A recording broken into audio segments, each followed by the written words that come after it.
So, for any of you that are clamoring for this regime change war that the Trump administration has immersed us in regards to Venezuela, I wanted to go over an article quickly from the Ron Paul Institute because he can say it much better than I can regarding why this is a fucking terrible idea for those who actually are fucking dumb enough to think this is what we should be doing.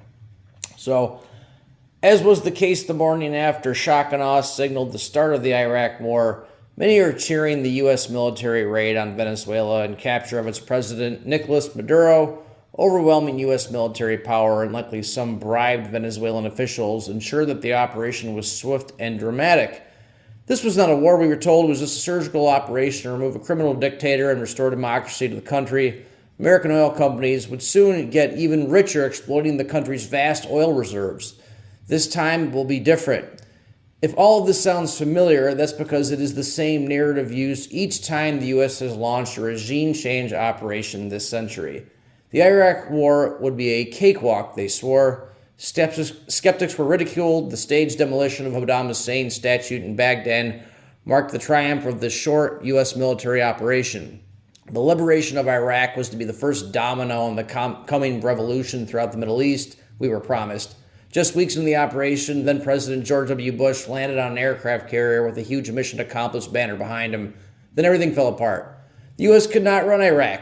It could only use brutal force and torture to give the impression that we would soon turn the corner. Victory was at hand. Just send more troops and spend a little more money. But none of it did the trick. None of it worked. In the end, the U.S. sunk trillions into the failed nation-building operation in Iraq, and upwards of 1 million people died, including thousands of U.S. troops.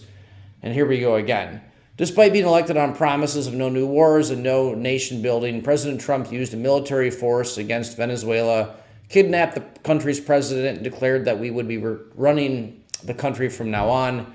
After the operation in Venezuela, Trump took a mission-accomplished victory lap of his own in a press conference where he declared that the U.S. oil companies would return to Venezuela under the U.S. protection and that we would run Venezuela for the time being. The oil companies are going to spend money and we are going to get reimbursed, he said, which, by the way, this isn't fucking bad enough. Do you really want our tax dollars going to fucking funding oil companies, right? As they, rebuild the oil refineries in another nation.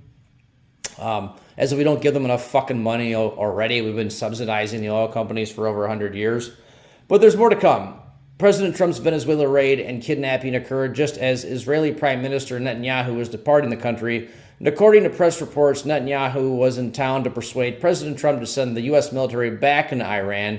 Israeli officials have openly stated that the U.S. operation in Venezuela is the warm-up for the next round of U.S. regime change in Iran.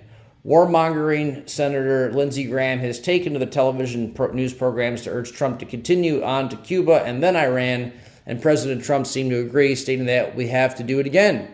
We can do it again, too. Nobody can stop us. Venezuela was just another neocon operation. First comes propaganda demonizing the country and its leadership. Then comes saber-rattling and threats of war. The operation is launched and the objectives are quickly reached, or so they claim, but then it all falls apart. We become poor as the special interests get richer, and those we claim to be liberating suffer worse than under the previous regime. Will we ever learn? I hope so.